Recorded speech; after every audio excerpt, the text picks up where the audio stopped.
Turbo and 2K show. What's up, 2K crew? It is that time of the week again. Yes, it is podcast time. Man, we got a loaded show for you today. And as you guys and gals that are watching live, first of all, I want to thank you for watching this horrible show live.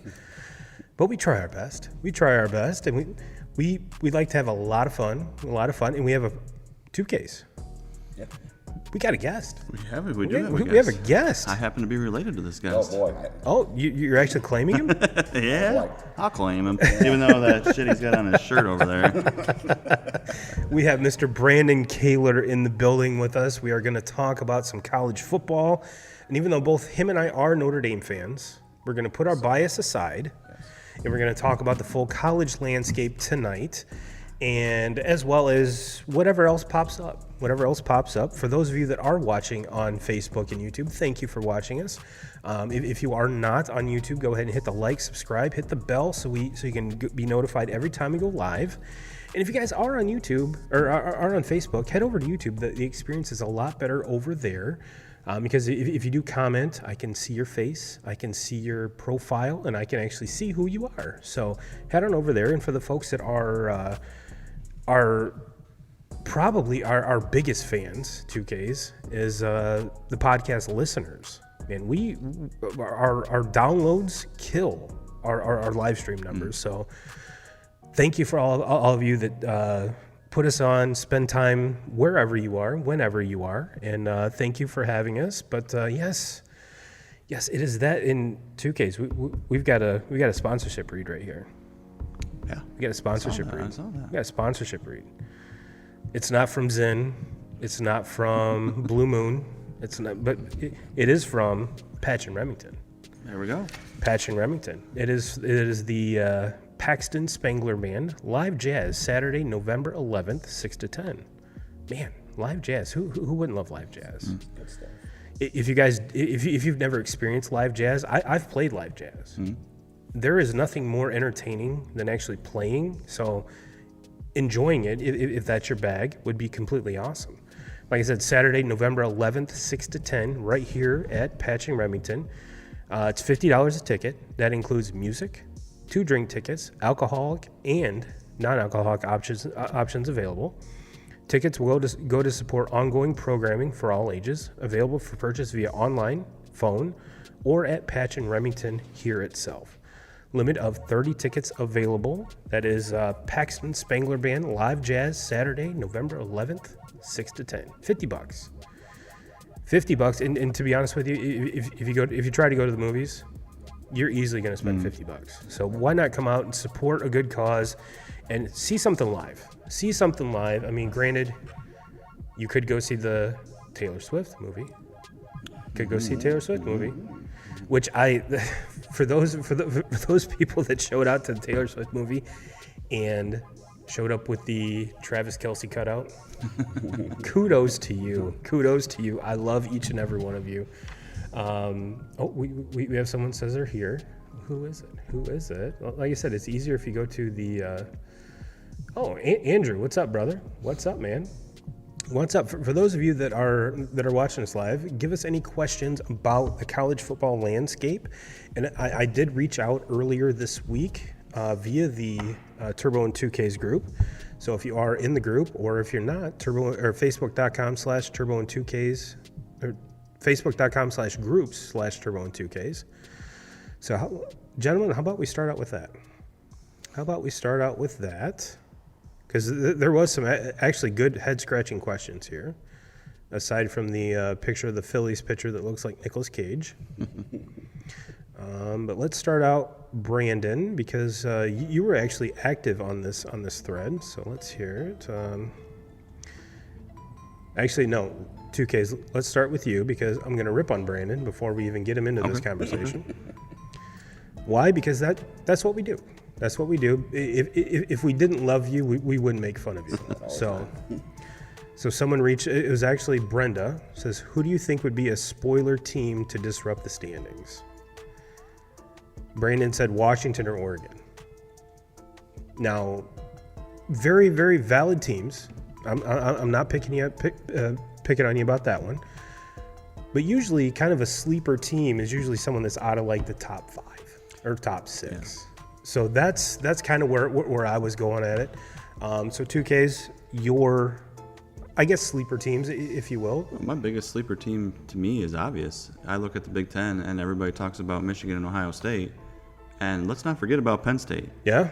Because we're going to see that this next weekend when Ohio State and Penn State square off. And then also later in the season when Michigan plays them, they have to go there to Penn State and play that game. Now, it is a noon game. It's not going to be an under-the-lights whiteout like we've seen in the past. Yeah.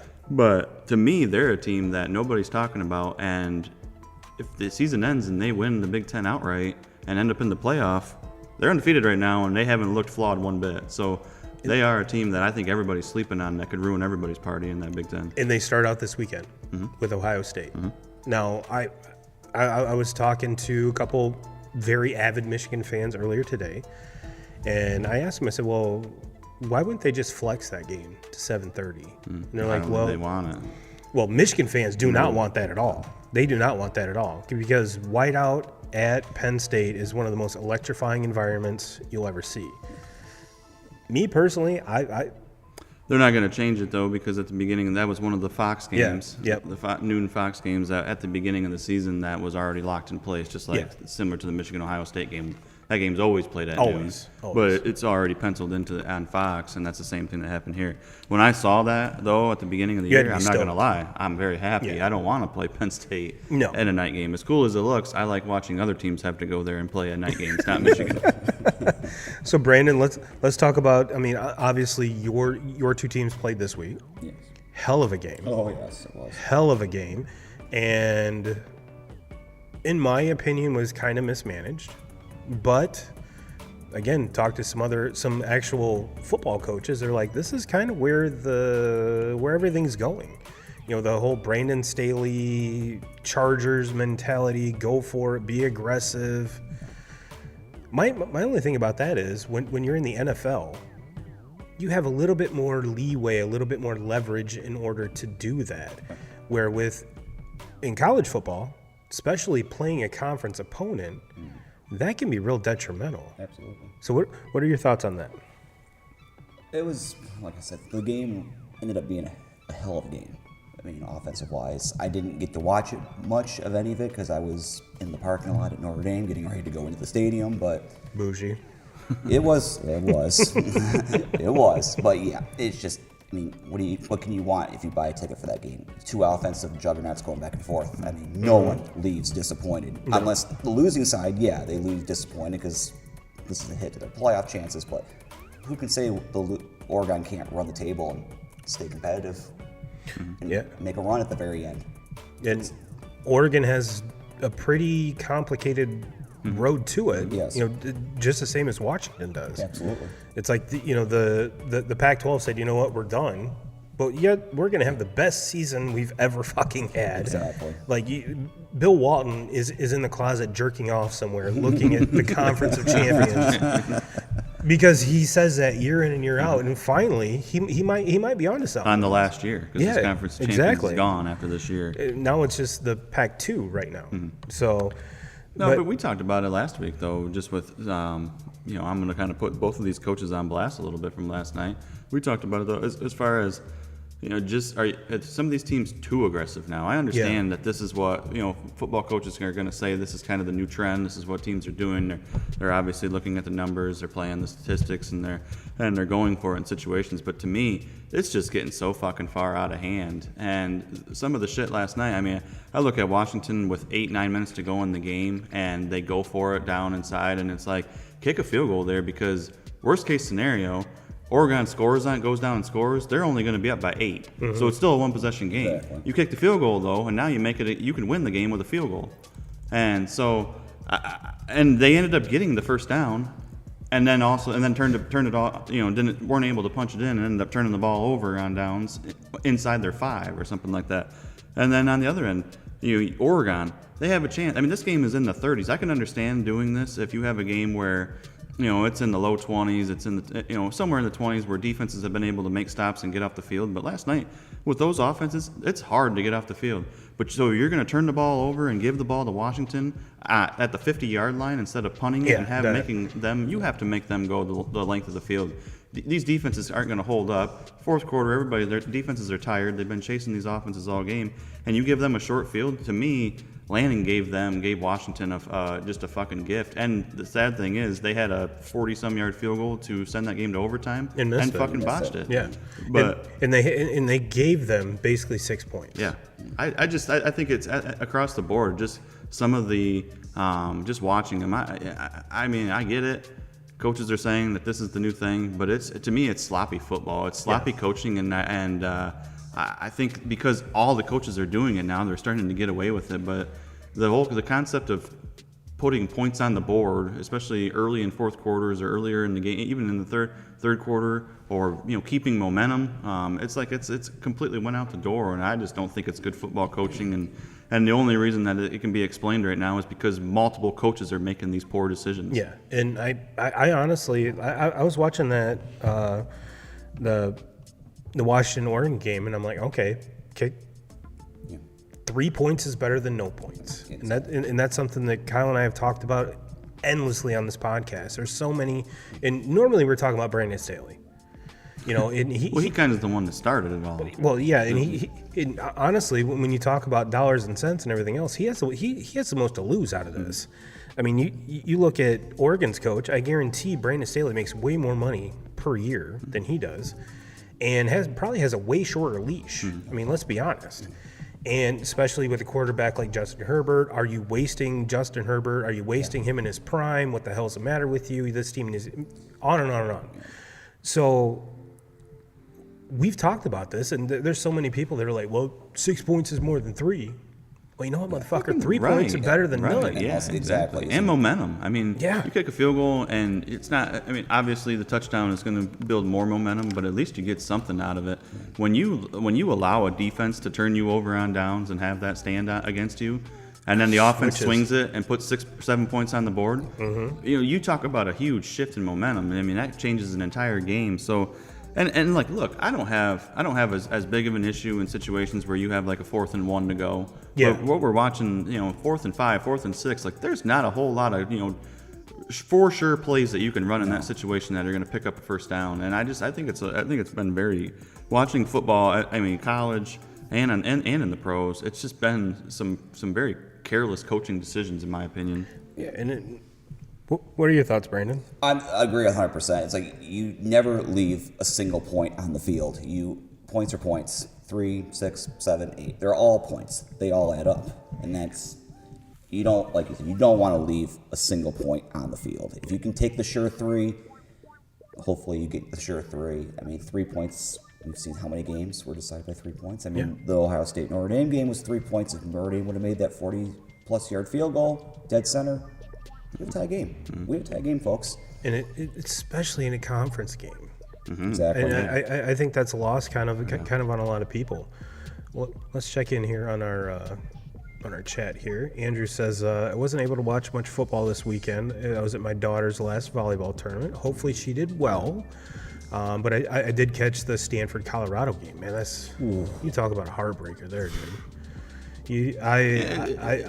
I'm just gonna be the one to come out and fucking say it. Like, I'm tired of all this hoopla around Deion Sanders because his teams continue to just beat themselves. Yeah. We can sit here and talk about that Travis Hunter all night long and about how he's one of the best athletes in college football, and you're not wrong. He definitely is playing both sides of the ball.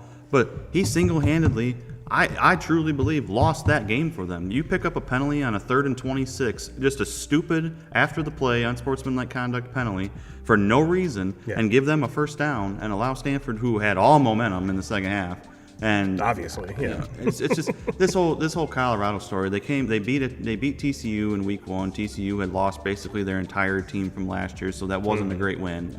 They beat Colorado State. Colorado State was not very good. I remember Michigan beating them by about 50 last year in one of their cupcake games at the beginning of the season. And then since then have just been a complete fucking letdown. And Stanford is a horrible football team. And Yeah. come back after being down 29-0 at halftime and come back and win that game.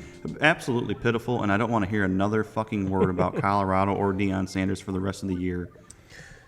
Well, Andrew also says, I agree with 2K's comment. Penn State has always been a dominant competitor in the division. The only difference is Penn State hasn't had a quarterback to actually help them compete. Yeah, so you want to talk about how pitiful the Big Ten West is? yeah, it's horrible. which this is the last year of the East and West, right? So amongst other things changing, hopefully that will. I was at the bar in Grand Rapids last night, which I actually want to give a huge shout out to my wife. Thank you for reminding me. She did a half marathon today, her second one in a row. Clap her, it up. her and Cassie Coffee both. Yes. So we spent the night in Grand Rapids last night. I honestly don't even want to drive 13 miles. No. Let alone run. So, Chell, Cassie, good on you. Congratulations. So Cassie Coffee was running it with her today. Tyler Coffee and I are going back to the hotel this morning after we walked them down there. They started, and then we went back to the hotel, and him and I are looking for a shortcut to cut through like an alleyway back to our hotel because we don't want to while they're running walk all the 13 way miles. And it's just like, Lazy man, we're maybe not doing this right, but no. So last night we're at a bar and we're watching the obviously the Washington Oregon game. It was before Notre Dame USC kicked off, and I see another screen like over to the side, and it is Iowa, Wisconsin. It looks like it's a baseball score. It was like game. I want to say it was like 10-6 or something like that in the fourth quarter. Then horrible game. It ended up being 12-6 because there was a safety. Which why would a safety not happen in a game like that? Yeah. With Iowa, and we're talking those are the two best teams probably in the West. Yeah. So just how pitiful. And Iowa was kind of terrible when Cade McNamara was still healthy. Yeah. I mean, granted, he was still getting his legs underneath him, still learning the system. Obviously, a huge blow to that program. Mm-hmm. They did have a couple flashes there. I mean, they got over the 350-yard mark as a team, which hadn't happened in quite a while. So I have a feeling if Cade was still there, they'd be building on that. And this year is not Matt Rule's best year by any means, but did you expect anything different without any of his recruits? So Andrew did say, speaking of Colorado, they did beat themselves. They gave the game away, up a lot at half, and came back and just played shit ball. And I can't argue with that. I can't argue with that. You have 125, 130 penalty yards. It's pathetic. You honestly don't deserve to win the game at that point. So my team out of my kind of sleeper team that I honestly think has the legs and kind of has the gumption to kind of be that upset. I mean, one is North Carolina, but two, North Carolina, I think the remainder of their schedule is going to have to be, they're going to have to prove a lot to get up in that 1, 2, 3, 4 spot. The one I'm really looking at is Alabama. And it pains me to say it because not only do they keep winning, they keep looking better each and every week. But they keep on winning, like through like yesterday's game where they jump off against Arkansas in the first half, and then the second half just come out completely stale. Yeah. And it's like they just keep on finding ways to win, but they're not winning in that normal Alabama dominant way. They're just finding ways to win. And you can say the same thing about Georgia. Mm-hmm. Mm-hmm. I mean, guys, let's be honest. This top four. And this is the updated AP top 25: Georgia, Michigan, Ohio State, Florida State. In my opinion, those are the top 4 teams in the country. I agree, hands down. And you can I would say you can number them however you want to. Resume wise, I would say maybe Florida State has the best resume. Absolutely, as far as with their wins. But they have one number 1 vote. Yeah. Washington has 2 number 1 votes. Now, if we kind of take a step back and like we're planning for next year where the top 12 get in, this could be super interesting, folks. Mm-hmm. Georgia, Michigan, Ohio State, Florida State, Washington, Oklahoma, Penn State, Texas, Oregon, North Carolina, with Alabama right on the outside and Oregon State at number 12. And we cruise down, and lo and behold, Notre Dame's at 15 with 2 losses. Now, the teams ahead of Notre Dame, that's some tough shit right there.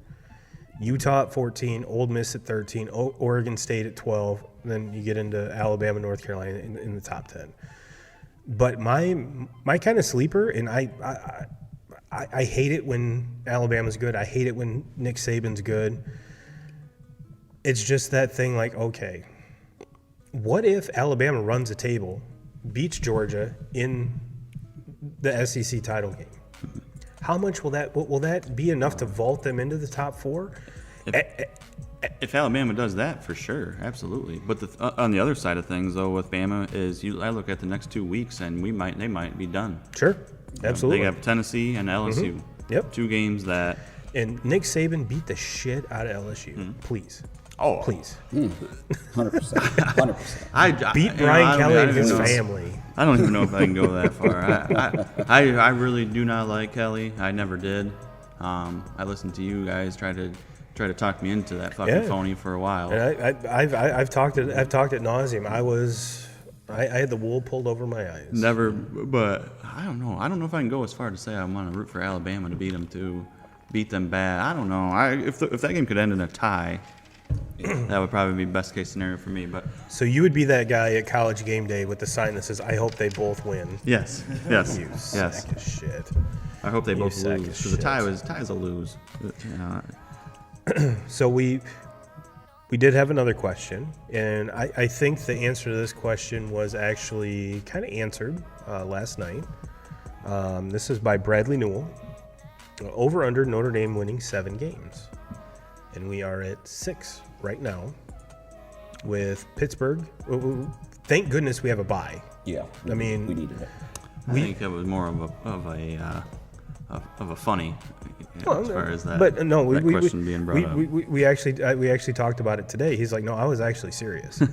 And now, I honestly, if this bye would have come 2 weeks ago, like between the Ohio State and Duke game, I think we would have seen a whole different outcome. But it comes when it comes, and Notre Dame has Pittsburgh, Clemson, Wake Forest, and Stanford. I really don't see them losing any of those games. And honestly, I honestly think it's good that we have these teams now because, first of all, game day is not going to be at any of them. No. The pressure's off. Coming off a huge win, and now, thankfully, after a huge rivalry win, I'm glad that the bye is now, so we're not going in super high and get our dicks kicked in by Pittsburgh the next week. So there's a little time to kind of recoup and kind of re-energize. So, Brandon, as a fellow Notre Dame fan, what are your thoughts here? I agree 100%. The bye was needed. I mean, you've played 4 straight night games against ranked opponents, and if I'm not mistaken, they were all undefeated. Correct? They were all undefeated. Yeah, they needed it. And Notre Dame played week 0. Yeah, exactly. You went across the globe to play this game, and I think the bye would have been great for Tennessee State just to say, hey, welcome back to America. We've been all around the world now in the first 2 weeks, so we need a break, and it's also midterms there right now, so. Your academics are important. Obviously, it's very important. So, the bye came at the right time. What a great way to go into the bye. There's no doubt about that. This is the best way ever to go into a bye. But, I agree. It came at the right time. And take advantage of it now and get us prepared. But I agree. Prepared to play each game like it's the last. Andy says LSU all the way. Can't stand Bama or Saban. Touche. I can't stand either one of the teams. I guess for me, I actually do have some respect for Saban. I like Saban. I'm not saying I'm like a Saban fan by any means. You're not rolling Tide anytime soon. I think to me, you just have to give respect to the best in the business. Yeah. And there's nobody that can sit here and argue that there's anybody better than him. Nope.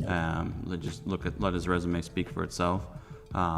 So I respect it. I don't respect anything that fucking Kelly's done, and I don't think he'll ever do anything My hatred for LSU goes back to Les Miles. So it's three quarters of hatred of LSU, a quarter hatred of Brian Kelly. Yeah. So they did bring it back when they brought Coach O though in there. I did kind of like that guy. That Joe Burrow team especially. Yeah. And then Coach O had to go diddling co-eds and living his best life. But you know what? He was divorced. Yeah. He was divorced. Good for him. Good for him and his home and what you make it. Home and what you make it. So now that we've seen, we've kind of gone over the newest AP rankings. 2Ks, what are your thoughts on the AP rankings? Do you think they're right? Do you think that a team should be up or down? What are your thoughts here? No, I really don't have. I mean, I've been looking at it here since we started, and I really don't have any argument. No qualms? No. I think teams are. I think for some of them, the two top teams, Georgia, we just haven't really seen them be tested. And same thing can be said about Michigan. Yep. I don't think anybody should have jumped Georgia to this point just because when you've done what they've done and be so dominant for 2 years, to me, until you beat them, somebody beats them, they don't move, regardless of how they win games. Right. I do think that Bowers injury is something to pay attention to because they run their entire offense through that guy. Why would you not? Yeah, I mean, best tight end in college football, one of the best players in all of college football. I would say probably like the third or fourth best receiver in the nation. Absolutely. Let's be honest. Absolutely. But this Florida State team is one that I'm really watching. And going into the season, people were talking about Marvin Harrison Jr. being the best wide receiver in college football. I think he's been passed. I'm going to give the best wide receiver in football to Keon Coleman from Florida State. Sorry to all you Spartan fans that lost him in the transfer portal. But that dude made another another top ESPN top 10 catch last night. Was he the dude that went over the top? Well, come back one-handed. Come back one-handed. Yeah. And it just seems like he keeps doing this every single week. 2Ks, he actually has a quarterback that throws him the ball. That's the thing. That's a huge deal. That's the thing when I look at these four teams in the top four. Travis is probably the most impressive quarterback out of all of them. Now, J.J. McCarthy he's been really, really good. He's been solid. But Michigan doesn't ask. See, that's the thing, too. And Michigan doesn't really ask for their quarterback. They're going to run the football. They're going to run the football, and you're not going to see McCarthy just have games where he throws for 300-400 passing yards and has 4 touchdown passes. It's just not going to happen. You see it all the time. If he does, there's a problem. Yeah, exactly. There's a problem. Exactly. Like they're playing from far behind. You see the numbers last year. Look at the McCarthy numbers last year in the TCU game. Yeah. That's not the football. That's not the style game that Michigan wants to get into. But he can't play that game. He can absolutely. Mm-hmm. So, but you're not going to see the gaudy numbers. But as far as just watching McCarthy every single week, he's the best quarterback that Michigan's had in maybe ever. As far regular as season talent, so far, everything he has, yes. Absolutely. But this Travis kid from Florida State is the real deal. And honestly, you look at the top 4: Georgia, Michigan, Ohio State, Florida State. There was 2. I mean, out of all of those, McCarthy is the most tenured quarterback out of all of them, until you get to number 5 with Penix, and that was a big question mark coming out of last year. Is like, what do all these teams do that aren't returning a seasoned quarterback? And Michigan has done exactly what they should have done up to this point. I mean, they've beat the teams that they've beaten. They've had some style points. I mean, granted, are there some of the games where it looked like they probably should have gotten more style points? Yes, but ultimately the team got the job done. You could say the same thing with Georgia, but they're doing it with a same kind of defensive style, where the defense is going to be relentless. The defense is not going to lose the game. And Georgia's quarterback has done just enough to get by. Now the running game goes back towards Michigan, hands down. Michigan probably has one of the best running attacks and the best offensive line in the country. Ohio State's kind of that wild card. I mean, they do have one of the top 3 or 4 wide receiving cores in the nation. Very unproven quarterback. A good running game, a good offensive line, but a defense that we've seen even the last couple years been good until they face a team like Michigan, or even going back facing Georgia, where they probably should have won that game in the playoffs. And I really don't know how to feel about this Ohio State team. I think this Yeah, week going against Penn State is going to be a very good litmus test. Oh, yeah. If Penn State goes into Columbus and beats them, do they jump to the top 4? They have to. They're at 7 right now. They jump over Oklahoma. They jump over. They have to. They have to. Unless because Florida State does not play Michigan or Georgia or Washington. Oklahoma doesn't play anyone above them. So I would say yeah. Yeah, I would have to say yeah. Georgia's schedule gets. I mean, their schedule starts next week. Yep. I mean, you got Florida on the road, probably going to be without your best player in Bowers, and then you follow that up with Missouri. Another top 25 Tim Tebow's team. going to be in the building. Oh, absolutely. Is going to be in the But building. like I look at the next month here for Georgia, and you have Florida next week in the swamp. Then you got Missouri. Then you got Ole Miss. Then you got Tennessee. So next 4 opponents. 4 pesky ass teams. Yeah. 4 pesky ass teams. But then again, this could be where Georgia's like, this is where we're throwing our dick down right now. Yeah. But the thing is, I mean, you take Bowers. If Bowers is not on the field, we're talking about a whole different football team. What are your thoughts, Brandon? I agree 100% with the ratings. But yes, if Penn State does go to Columbus and does it, yeah, I jump them. Absolutely. Yeah. Absolutely. And the Florida-Georgia game is in Jacksonville. They always is play that one neutral. Oh, That's good a point. neutral. That's always been a neutral game. But Tim Tebow still be in the building. he's still going to be there. He's going to be there. It's basically a Florida home game, just Yeah. in a different city. Right. But yes. Where you can drink and have way more people there. Yeah. Oh yeah, definitely. And if it's in Jacksonville, they probably have the pool and all the other amenities. Yeah. Yeah. It ain't gonna be boring. It'll be a good time.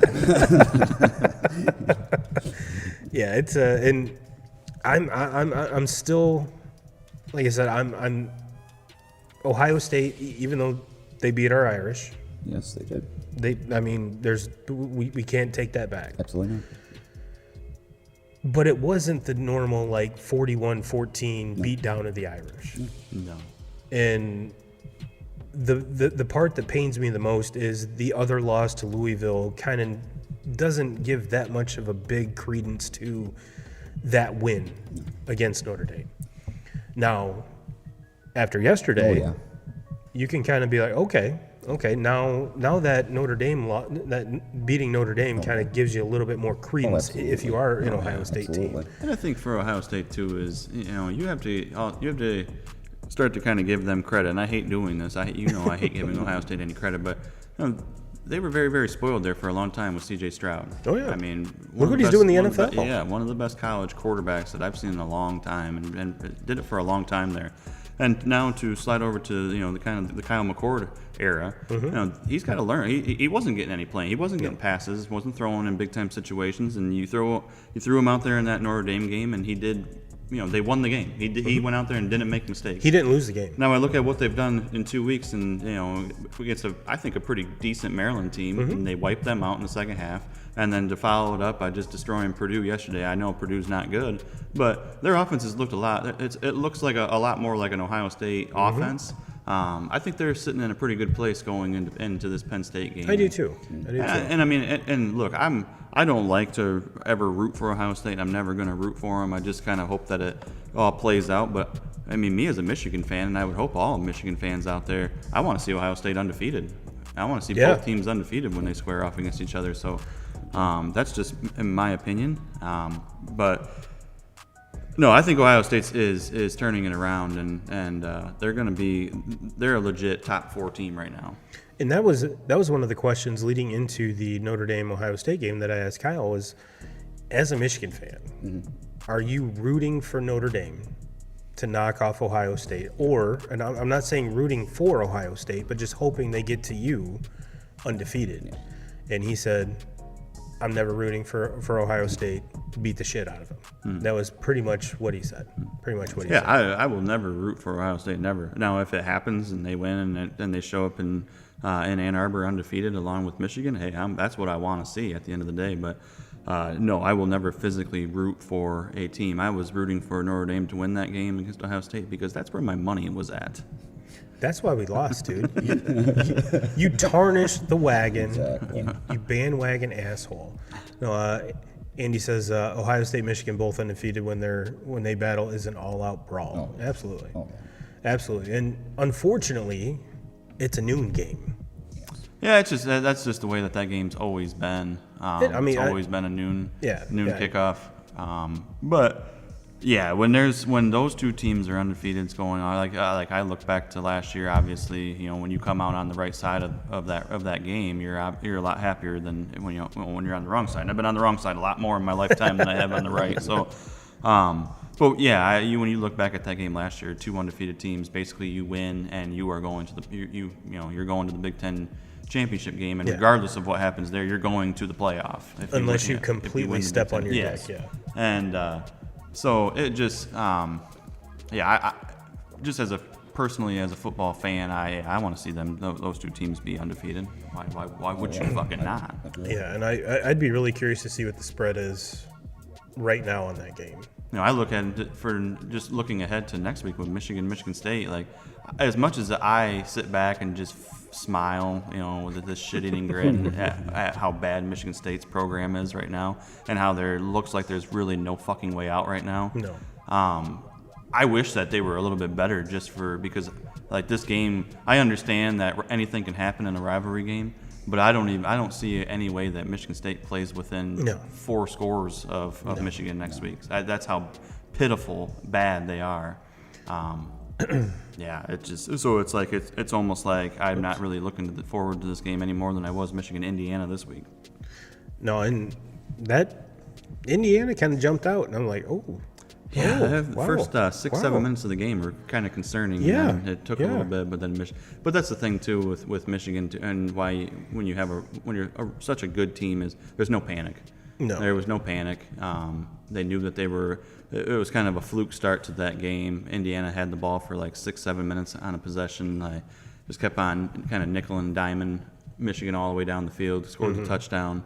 But Michigan knew that they were going to get their possessions throughout the game, and then they went on scored on 6 straight drives or something like that. So yeah, I was waiting to go work on some stuff in the garage until Michigan started pulling away. Yeah. And I honestly expected to go do that about a half an hour before I actually did. Mm-hmm. And then I was like, oh, yep, okay. Yeah. Okay.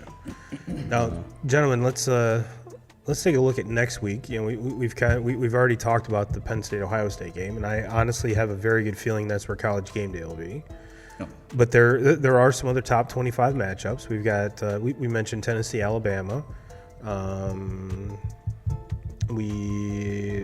Utah, USC. USC dropped to 18, which going from 10 to 18 with that loss, I'm still kind of surprised they're that high. We're going to figure out what kind of a win that was for Notre Dame next week by watching that game. Yeah. Was this Notre Dame win all that great?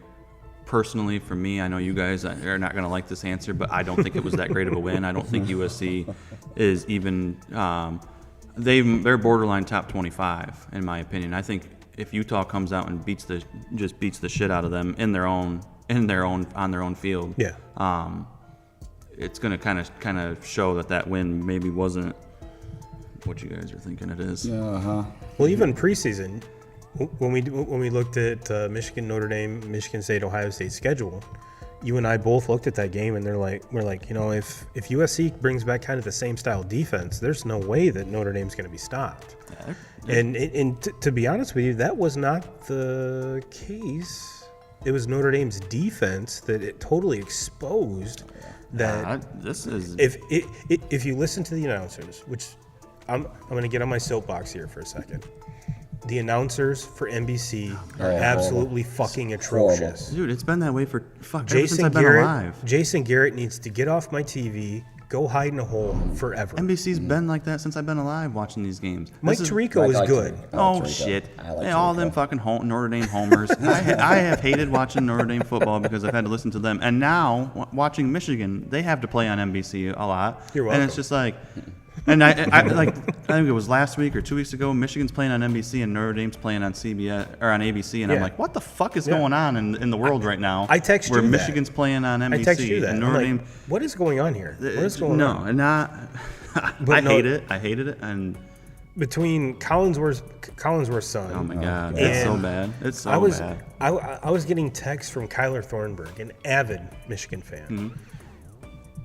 He had money on the game, which he took 30 and a hook first half. Mm-hmm. The hook bailed him out because it ended at 30. Mm-hmm. And we were chatting at like midway of the second quarter, and it was like 17 or 18 points been scored. I'm like, dude, you're good. You're good. The way both these teams have moved the ball, you're good. Next thing you know, Notre Dame gets turnover, score, and then as he drives the ball down towards the end of the first half, I'm like, dude. Yeah. He's like, I hate watching Notre Dame football, and these announcers make it absolutely terrible to listen to. Mm-hmm. And I'm like, yeah, I totally agree with you. But kind of back on the topic here, there's no way that game day is not in Columbus. No way. They are. No, it's got to be. They are. Yeah. They will be there today. Good. Yeah, it's got to be. And very well deserved. Mm-hmm. Very well deserved. Absolutely. But I mean, this is even though there's not a whole ton of sexy matchups on this slate, and we got Duke, Florida State. That's one that I totally bypassed. Tennessee, Alabama. Yeah, and this will be a good test for Florida State, sitting at number 4. Oh, yeah. And now I was kind of expecting kind of a drop off with Duke after the injury to the quarterback during the Notre Dame game. Didn't seem to. No. I mean that just goes to show you the kind of grit and shit that's going down there at Duke. Yeah. But going against Florida State is going to be a whole other animal. Oh, so it'll be interesting to see. And Florida State's 14-point favorite, and Ohio State opens at a 4.5-point favorite.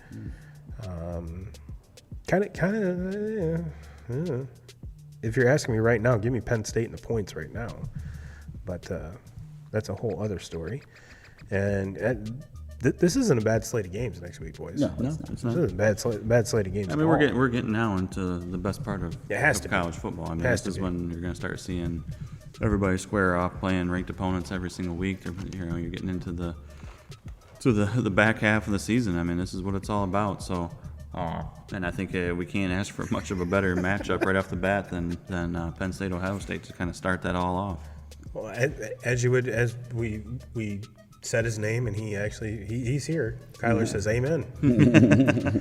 Kyler, I'm not sure if you're saying amen about how terrible the announcers were, or amen that you actually hit your bet. So, but Andy says State doesn't stand a chance at all. No. Hands down. Michigan's a 24.5-point favorite. Give me Michigan right now. Oh, yeah. Right now. I will give Sparty 24.5. I might actually give Sparty 27 at this point. Yeah. I will. Yeah, they're bad. I will give some points. I will give some points on that one. Not even looking to buy him. I will give some points. I will give some points on that one. All right, well, gentlemen, let's do our as of right now. Give me your top 5. Start with the guest, Mr. Brandon. All right. Load it on up here. Top 5 for me would be 1, Georgia. Gotcha. 2, Michigan. Mm-hmm. 3, Florida State. Change it up a little bit. And then I like it. 4, splitting hairs with this one. I picked Washington just because of the win, but you could easily put Ohio State there. This was kind of my hard pick to make, and then Ohio State 5th. You just hate Ohio State. I don't hate Ohio State, by all means. You just hate Ohio State. Well, that's right. I mean, I'm not a big fan of what happened 3.5 weeks ago, but naturally, I like Ohio State better than Michigan State and all this. So there you go. We have who is this? Andy says, "I'm honestly looking to take Penn State with the win next week by 3." Ooh, 2 Ks. Someone's taking Penn State. Hey, I don't hate it. I mean, this Penn State team's legit. Yeah, they're legit. But the thing is, I just have a hard time trusting Penn State. I just think that Franklin is a fucking phony.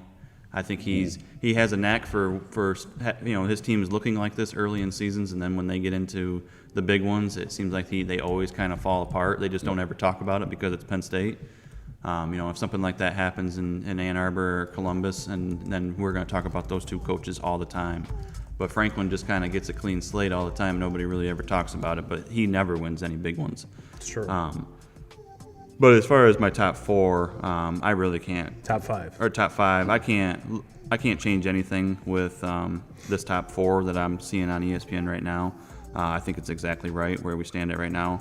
As much as I'm a Michigan homer, I still have Georgia as the number 1 team just because nobody's beat them yet. Mm-hmm. I have Michigan at number 2, Ohio State at number 3, and Florida State at number 4. And then for that 5th team, where we're sitting right now, I would like to put Penn State there, but because Washington won that game, beating an Oregon team that has looked really impressive all season long, I'm going to just keep Washington right there. Now Penn State goes out and wins this game against Ohio State. The ball's in their court. They have a chance to slide into the top 4. But where we're at right now, that's my top 5. Yeah, I really can't. I'm with Brandon. I'm going to flip-flop Florida State and Ohio State. But other than that, I'm cool with it. Mm-hmm. I'm cool with it, and it's nothing that Ohio State has done wrong. No. It's just that the eye test tells me that Florida State is better than Ohio State right now. Right now, by the eye test, Florida State is not better than Michigan or Georgia. No. And Washington, even after that huge win, I think was gifted that win, like we talked about, over poor coaching, where we honestly could see Oregon sitting 5 instead of 9. And even at that point, I still can't put Oregon over Florida State, Ohio State, Michigan, Georgia. I just can't. Even after that big of a win, the eye test just I can't. No. I can't. So, all right. Well, ladies and gentlemen, it is that time. It is top 5 time. In 2Ks, we have a third top 5 to go along with mine and yours, which is awesome. So this week's top 5, ladies and gentlemen, is top 5 wing sauces. Now, I must preface this with every time I've went out to get wings with 2Ks, he is a little baby and gets boneless. Where if you're a true wings fan, it's not a question of. I have a theory on this. If I'm eating wings at my house, where I have, don't have to worry about looking like, just having sauce all the way down to my elbows. I don't care. I will eat bone in, but when I'm out in public, I tend to just go with the. They're convenient. There's no cleanup with them. You're right. You're not constantly. You don't have like. I'm the one that's like wiping their fucking hands and mouth so much that my napkin is like frayed to nothing. There's like a hole in the middle of it. So it's just like, I don't want to do this in public. They have other ones. You can get more napkins. And then you have a fucking tower of napkins on your. I can't. That's why I just stick to. They're easy. I stick to the boneless. So you're basically eating chicken nuggets at that point. Yes. Okay. Just so we're on the same page. I'm instead of a boneless or bone in, I'm more of a wings or flats type guy, or a drummies or flats type guy. Mm-hmm. Now, Brandon, are you with your brother here with this whole boneless shenanigan? Or I'm a little 50-50. I mean, bones sometimes, but a lot of times I like my chicken nuggets. I like my chicken tenders. That's my stuff right there. That's my jam. You're not a podcast with 5-year-olds. You're not just wiping yourself with napkins the entire time. No, that's you guys are missing the point. You get all nasty and then just wipe it off all at once at the end. I can't. I can't jump on board. Germaphobe myself. Yeah. Germaphobe. Jeez, oh Pete, man. All right. So with that being said, as disappointed in both of you as I am, Brandon, give us your number 5 wing sauce. Now before we went live, you did say you're not a huge wing fan. I'm not. Now Andy says he's a flats hands down. My brother, fist bump. Give me flats all day. I agree. Give me flats all day. And flats are honestly if you're with 2Ks and you don't want to get gunk on your fingers, that's the easiest way to eat them, as opposed to the drummies, because the drummies there's more bone, less meat. Flats, more meat, less bone. Right. That's what she said. But Brandon, I know we're kind of expanding your repertoire here, but certainly are. What is your number 5 wing sauce? Teriyaki. Oh, good choice. Good choice. Hard to go wrong with good teriyaki sauce. What's your number 4? Lemon pepper. Sounds delicious, right? Okay. I can get down with some lemon pepper. What's your number 3? Just plain Jane. Keep it plain. Okay. No heartburn. Now, are you a naked or breaded? Breaded, definitely. Now, see, we all 3 are in agreement of that one. Lightly breaded, not big chunky breading. No. Lightly breading. I'll eat naked wings, but I prefer a little crunch. Just a hint. Yes. Your number 2. Barbecue. It's gonna be a shock. Barbecue, actually, 'cause the heartburn issues. Do you like spicy barbecue, sweet barbecue? Sweet. Sweet? Definitely sweet. Like Sweet Baby Ray's style? Sweet Baby Ray style. All right, That's I got stuff. you. I can get down with some of that. And your number 1 And I just had these the other night ago. Garlic Parmesan. Oh, my They man. were fantastic. My man. Hard to go wrong with a good garlic parm. 2K's your number 5. Start number 5. I'll go with plain. I like plain also. I'm maybe not completely plain because I'll probably have like a ranch cup that I'll be dipping in. Little dunk I style. agree with you though. Breaded for sure. Number 4. I like teriyaki. I do. I like teriyaki. I'll stick with that. Number 3, honey barbecue. Ooh. I do like some honey barbecue. I'm not a huge just original barbecue fan, but a little bit of honey barbecue, I can get down with them. A little bit kick in the pants. To be honest though, anytime I ever have wings, there's really only 2 sauces that I ever go, so it's going to be number 2 and 1 for me. Number 2, original buffalo. Those and then number 1, garlic parmesan. Garlic parm is number 1. I think that's probably number 1 on about everybody's list. Unless you're a psychopath and like extremely hot stuff. Yeah. And now with mine, I like heat, but I like it to taste like something. I don't want it just to melt my face. I don't want to be sweating while I'm enjoying my dinner. No, and my number 5 is not necessarily a sauce, but a rub. I like Caribbean jerk, which is a little kick in the pants, but then again, brings something more to the table. It's not just to melt your face off. My number 4, traditional buffalo, but it's got to be like a thin buffalo, not like a chunky. Like I want it on there and can drip it off, which sounds kind of weird, but if you've been in the restaurant industry long enough, that's how you know there's the proper amount of hot sauce to butter in said buffalo sauce. My number 3, I have to go teriyaki as well.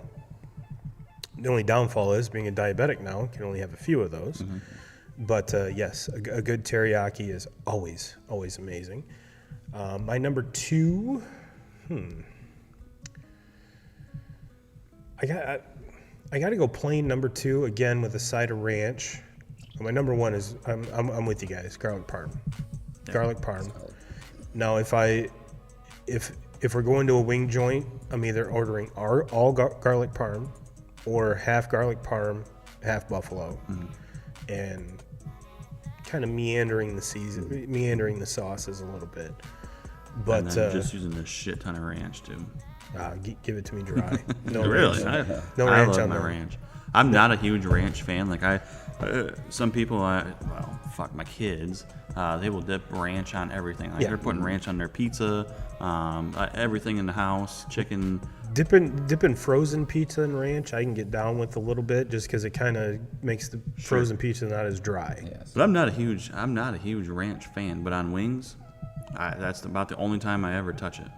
Brandon, are you a ranch or blue cheese guy? I'm ranch myself. Okay, let's say if you're blue cheese, you're never coming on the show again. Blue cheese is disgusting. Blue cheese is disgusting. And it is. Yeah. Nope, can't do it. My wife, Can't do it. Joe, is a blue cheese fan, and I'm always like so worried that while I'm eating my wings, I'm gonna get them mixed up. So I'm paranoid about it all the time. I'm like looking at them and shaking them up. And Andy says I'm on the opposite side of the spectrum. I like non-breaded but seasoned as well. Yeah, you're weird. It's okay. But no, Andy, you're right. It's hard to get a good breaded wing nowadays.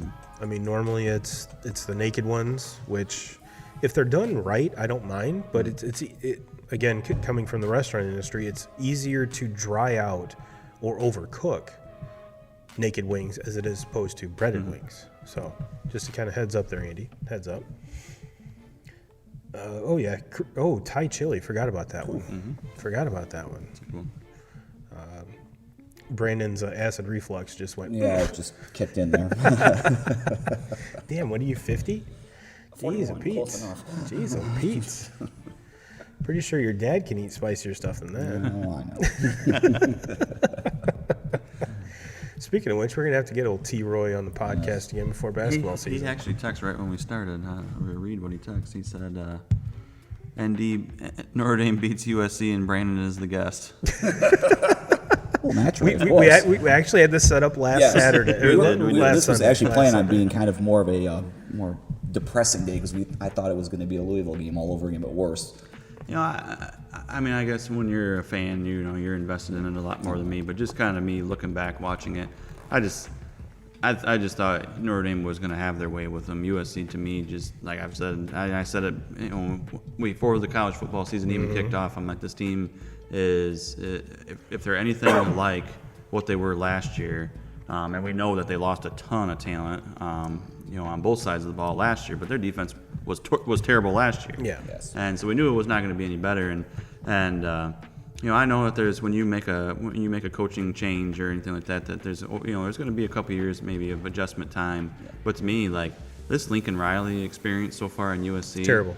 I mean, if it wasn't for Caleb Williams just playing out of his mind last year, and so far this year has been, you know, he hasn't been the Caleb Williams of last, but you take away, you know, Jordan Addison, some of the talent that they've had. If you would have looked at his numbers through the first, what was it, 6 weeks up before Saturday, his numbers were actually better this year than they were last year, Really? which blows my mind. Yeah. But then again, defense is terrible. Now, did I expect Notre Dame to win? Yes, but not in the fashion that they did. No. That as a fan, that's the part I took away. Like, holy shit! Oh, they just dominated them. Yeah, dominated them. And getting back to what, you know, now that we've cleared the slate of topics here, we can kind of chat about it. I honestly think that, again, the lack of experience for Notre Dame's receivers came out again. And that's, to me, that's the biggest downfall of the team. Now, rewind to the Louisville game. The team was outplayed every aspect of the game. That was not that game was just you can't put it on Sam Hartman. You can't put it on the offense. You can't put it on the defense. You can't put it on special teams. You can't even put it on Coach Freeman. That's a program-wide loss. Yeah. And at the same time, though, as bad as Notre Dame was in that game, you have to give some credit to Louisville, too. Louisville's good football. I mean, they showed a better football team. They showed up than hardcore. I have never in my life, on my Twitter feed, seen so many Louisville fans, or fans of any opponent we've ever played since I've had Twitter, since like 2016, come out with such, fuck you, we're going to kick the shit out of you. I'm like, who have you guys played? Which up until that point, not really a whole lot. And it's, to me, when I look at Notre Dame, because, you know, for 2 years in a row, you've looked at that schedule preseason and been like, that's a gauntlet of a schedule. And last year it didn't play out that way because the teams that they beat that we thought were going to be really good were not very good. But this year, a lot of these teams were really good. I mean, the USC, they're not, but this Duke team was a lot better than what we expected. Louisville, a lot better than what was expected. Yeah, I mean, you even can look at that North Carolina State team and say they're probably a little bit better than what was expected. So, to me, it's a different story than last year. Now Notre Dame has kind of got past that gauntlet of things. You go into the bye week, and I'm not going to say you're going to relax, but the rest of the way out is not like it has been. You know, this point in the season, to where last year it looked really, really good on paper, but then when we started to see the games play out, that schedule really wasn't near as tough as what everybody thought. And then when you take 2 quick L's at the beginning of the season last year, it doesn't really help. Notre Dame's has made a huge improvement. They are a much There better were so many football team. people wanted Coach Freeman fired after last week. I'm like, calm the fuck down. You have to give him time. Now, I will say my one thing on Freeman is, and I think what I take away from last night's game, was he finally won a big one because he hadn't done that yet. Really. He did against Clemson last year. Yeah, but this was dominating. That kind of goes back into my the conversation too, where I know Clemson. They ended the season really, really good, but at the time when Notre Dame matched up against them, Clemson really wasn't playing on all cylinders like they were going into the at the end of the season. Yeah. They lost games in the beginning of the year, but when you look at the Ohio State game this year, and you can sit here and talk about you only have 10 people on the field, and you did it twice, and you came out of a timeout, and you fucking still had 10 people on it. But it just when there's close ball games, from what I've seen out of he always has like this fucking blank look on his face. He's always standing with his arms folded, and he's always like talking to I don't know, Jesus, touchdown Jesus in the microphone. Easy. And I'm not sure who he's talking, what's going on there, but there's a very, very confused look on his face, and it's like, all right, sooner or later you're gonna have to win one of these big ones, and because in the world we live in now, if you don't win the big ones and you are a coach at Notre Dame, you're going to start to get talked about. Ask Jim Harbaugh about that one. Yes. Because he could win 10 games and was still on the hot seat every single season, according to 5 or 6 years. According to all of these, these college football, analysts that think they have it all figured out. But that's just the way it is. And last night, that's the one thing I take out of it is he finally got a game that regardless if they were expected to win that game last night, he finally won it easy. Looked like they belonged. Everything. They didn't steal it. Yeah. Yeah, they didn't steal it. There was really no time in the game where Notre Dame should have been worried. I'm happy that like you said, he does have that confused look sometimes. He's young. Granted mine, but he is in this position. I want him to make sure he's in the game. But if this was Brian Kelly last night, this would be a 20-point loss. Easily. Oh, yeah. If it was the Ohio State game 4 weeks ago, Brian Kelly, 20-point loss. That guy couldn't win the big games. No. Marcus he's a hell of a recruiter, and the culture down there. Being there last night was absolutely incredible to see that place as jammed as it was. I'm 41 years old. I'm trying to go down on the field after they won the game. Whereas my age caught up to me. Didn't make it down to the field in time, but it was in time. They were on the field for like 2.5 hours after the game. Well, that was a pretty big jump for a little old man like me to make down that wall, and it was still a little bit wet from the misting. I don't know if I don't want my wife to have to come down to South Bend to wheel me out of the hospital with a broken leg or something like that. How cool of a story would that be, though? I broke my leg jumping off the field. Storm in the field, the USC game. But I didn't do it because I've already been on the field at Notre Dame before, not in a crowd storming moment, so we went down the old man stairs, so that was the way to do it. But just the atmosphere now around that place with Freeman and company, it's so much better than what it was with Kelly. To me, it just was. Yeah. Well, your head coach is not a royal dick. Yeah. Exactly. And I think everybody outside of Notre Dame fans always have kind of known who Brian Kelly is. Yeah. And then after the way he did Notre Dame, now Notre Dame fans realize it, and they hate him. But for so long, it's like they protected that guy, and he's a douchebag. He's a dickhead, and there's really nothing good that I don't think anybody can say about him. I will say though, him coming to South Bend, he did leave it better than what he inherited it from Weiss. Oh, for sure. He did his job improving it, getting it up there, but when it came to big games, I don't remember too many big games. I know they beat Oklahoma in 2012, but look what happened when they went to the Orange Bowl in the national championship. They got steamrolled.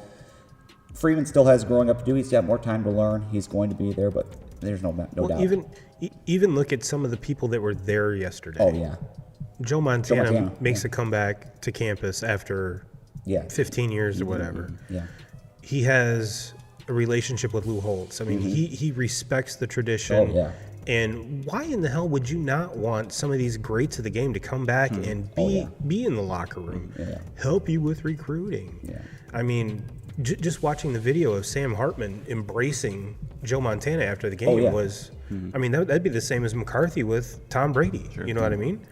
And I have a very good feeling that Jim Harbaugh doesn't say, Tom, we're good. No. We don't need you. No. Well, how many times that's been kind of Harbaugh's MO since he became the coach at Michigan. to me, there's really nobody. If you look around, I know that and that's what I'm kind of going at with Freeman is it's going to take time. Sure, you got to give him that absolutely. time. The talk of him being on the hot seat is complete bullshit. Garbage. Yeah. You know, because Calm you look down. at it on Michigan's side. If Michigan would have pulled the trigger and was done with Harbaugh because he couldn't win the Ohio State game, where would Michigan be at now? And the culture that he has built at Michigan, and the way that team plays, and the way that team plays for each other, and I mean it's a pretty special thing to watch. Now, I know that this is just the way college sports works, and if you don't like this team, you're going to hate on them, and that's just how it goes. And I'm guilty of the same way. You know, I sit up here and say hateful things about Ohio State, Notre Dame, Michigan State, all of them, and so I can't sit back and have a problem when teams do it, about my teams. But my point being is just what Harbaugh has done now in this time, especially in this last 3-4 years. He's built it to where I think in the beginning of his time, when the kids that he had on the field, they were wanting to play for their NFL career, and if that meant they play 2-3 years there and they're out of there and they're going to the draft, that's what they're going to do. To where now I think they get a lot of guys. You have 8 guys that probably could be playing in the NFL, and they chose to come back. They chose to be because they wanted to be a part of this. They wanted to be a part of something special. And in today's day and age, that's not a very easy thing to do, to build a culture where you're going to keep kids around, because there's always going to be the pressure to go and take the money, take your bag, and to be able to keep players, like some of them defensive linemen that Michigan has, offensive linemen, which aren't getting big NIL bags. No, let's be honest. No, that's the thing. It's not They're like probably getting it's not something. like Michigan's doing it with. They're probably getting with, something. Obviously, Blake Corum coming back, Sure. A skill position player, that was a huge deal. But to me, when the reason why Michigan is so good is because they dominate the line of scrimmage on both sides of the ball. They have arguably the best offensive line in college football and arguably the best defensive line and the most depth on both sides of the ball. So, but there's a reason for that, because they were able to bring all these kids back because they simply just wanted to be a part of it. And like you said, they're not making shit at NIL money. And when you are a Michigan that gives time to develop a culture, especially when the culture is winning, like you said, there was only 1 or 2 years where Michigan was absolutely atrocious. It was in the Harbaugh era, the only season where they were just completely horrible was the COVID year. And I'm can you really look at the COVID year and I know it's easy out just to say you can cancel that season, but to me that's what I do with it. That was such a fucked up time in a year. Dodgers fans are still hanging on. They're the only ones. Kyler Thornburg, what up? But no, it's you have to. My point, with Freeman is fucking calm down. I know you guys will agree with it. He's the best hire they could have made, and in that situation, and it was a shock. It wasn't like everybody saw this happening where Brian Kelly was just going to go. No. So, and you needed to fill that vacancy fast, because in college football, recruiting starts is going on all season long. The time that he left a whole lot of uncertainty as to the options Notre Dame could have went. Yeah. But getting back to my point with Michigan, it's they believed in him, which led him to develop the culture, a winning culture. Regardless like you said, they're winning 10 games a year. The recruiting gets easier when you have a winning culture. Yeah. Now, I think Freeman is on his way to getting there. And come on, 1.5 years. Yeah. Are you fucking kidding me? Yeah. We gave Ty Willingham how many years? Yeah. We gave Charlie Weiss how many years? We gave him an extension after 3 games. It's not so Calm much. It's not down. so much too as building, recruiting your players. Obviously that's a major factor in it, and being able to land players off the transfer portal. But it's about building a staff. Which and Al Golden. Harbaugh finally did it. Harbaugh finally got his. Give Al Golden a lifetime extension, right? Oh yeah, Lifetime most definitely. extension. But with with Harbaugh's situation, he finally got that staff. Yes. And that's where it's all. Look at why was Alabama so good for why have they been so good for so long? Obviously Nick Saban, but look at the fucking staff that Nick Saban has had. Look where they're at now. Head coaches all over the place. Pretty damn good head coaches all over the place. One of them just is the reigning, defending 2-time one of national them, champion. Nick Saban just can't fucking beat now. Yeah, exactly. Exactly. The other one played coaching Oregon, playing in the game last night. And Lane Kiffin's another one. Yes. I mean, Yes. Yeah. there's Texas head coach. yeah. Sarkisian left there. And if you look at the resume between, and just speaking Notre Dame, because I haven't dug deep enough in other programs, you look at year 2 of a coach. Freeman's doing Freeman had a very good first year, even though it didn't start out that way. But in all things, Freeman's had a better start to his career than Brian Kelly did. Hands down. Hands down. And getting back to Brandon's point, the atmosphere, the environment, the recruiting, light years beyond Brian Kelly. So for those of you Irish fans that are like, Coach Freeman needs to go, calm down. Yeah. Well, I think why Freeman gets kind of a bad name out there sometimes is just because it's like it's the new era of these young head coaches, to where I think some of the old hats out there believe you need to work your way up, and he never really worked his way up through. Exactly. He never coached as a head coach anywhere else. So he's a damn good defensive coordinator. Absolutely. But when you walk in and your first job is Notre Dame, I think that's where some of the old hats start to speak out. Like, does this guy really know what he's doing? Like, obviously he can do his thing on defense, but can he handle 70 guys? I'm sure he feels that pressure every single day, and every day it'll get easier, especially when you beat the teams that you should beat, and the teams that you shouldn't, or quote unquote on paper shouldn't beat, compete with, and maybe beat some of them. You're going to be fine. You're going to be fine, and his attitude, his heart, his determination, and why he's there is the reason I have such faith in him. And you're seeing the players reciprocate that on the field. You're seeing the recruits reciprocate that. And I think that's why, if you were to cut bake with him right now, is the stupidest move ever. Because getting back to your point, who would Michigan replace Harbaugh with? Who knows? Who would... Who? No. I mean, granted, Notre Dame doesn't have this, we need a Notre Dame guy like Michigan does. Yeah. And until Michigan gets past that, we need a Michigan guy. Jim Harbaugh is going to be there until he's 80. Yeah, I kind of thought that this was going to be it for Harbaugh, and then you hear about all the reports out that by the end of the month he's going to be the highest paid coach in the Big Ten. Yeah. Which should be. Absolutely. There should not be a coach in the Big Ten right now that makes anywhere even close to him. He should be in the top 3 head. I know Ryan Day's resume obviously is really, really good, with the exception of being able to beat Michigan. But Ryan Day was also handed, one of the best job in college football when standing on third, thinking he hit a triple. Yeah, exactly.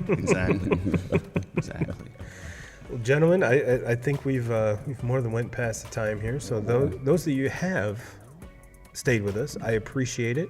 Brandon, thank you for joining us. Thank you. Great show. Great show.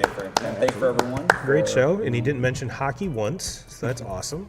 But no, we'll have to get you back here on a hockey episode and most definitely educate us, because good things are coming out of Detroit, if I'm not mistaken. 1-1 right now. Yeah, there you go. Won our home opener last night. There you go. So we might in 2K Crew, big announcement coming next week. I'm going to say it's not quite official yet. No. But next week, big announcement. So stay tuned for that. I'll be at work, but I will check in though. Hey, just don't get in trouble while you're checking in. Oh, I won't. And Andrew, we will be getting to your. He said, "Dude, how about the Eagles and 49ers both taking an L today?" We will talk about that next week. And if you're the one smoking wings, why have you not called me? Why have you not called me? Smoked wings are the best wings, you asshole. So we're going to get you out of here on that. Everyone have a great week. And as always, Jim Rome, we're coming for you.